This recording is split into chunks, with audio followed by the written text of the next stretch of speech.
Wakil Gubernur Aceh Nova Iriansah membuka lokakarya wawasan satu data untuk pembangunan Sistem Informasi Aceh Terpadu atau SIAT di Hotel Hermes, Banda Aceh, Rabu 6 Juni 2018. Wagub Nova juga berharap lokakarya ini bisa menjadi trigger untuk mendorong suksesnya implementasi SIAT di pemerintahan Aceh. Menurut Wagub, salah satu hambatan yang dialami dalam menjalankan program pembangunan di Aceh selama ini adalah ketersediaan data yang masih lemah. Kondisi itu sangat berpengaruh terhadap kinerja pemerintah karena dapat membuat sistem perencanaan, pengawasan, dan juga pelaksanaan menjadi tersendat. Akibatnya tidak jarang target-target pembangunan meleset dari perkiraan akibat data yang salah. Ini pula yang membuat pemerintah sulit menjalankan program yang tepat sasaran, termasuk dalam mengatasi masalah kemiskinan di daerah ini.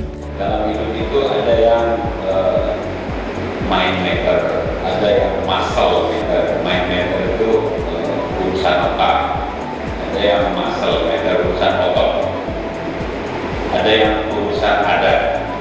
Nah, semua ini harus kita sinkronkan. Wagub juga melanjutkan, hadirnya program Sistem Informasi Aceh Terpadu atau SIAT pada dasarnya bertujuan untuk menyediakan pusat data seperti ini, sehingga prinsip evidence-based planning dapat dilaksanakan di semua tingkatan.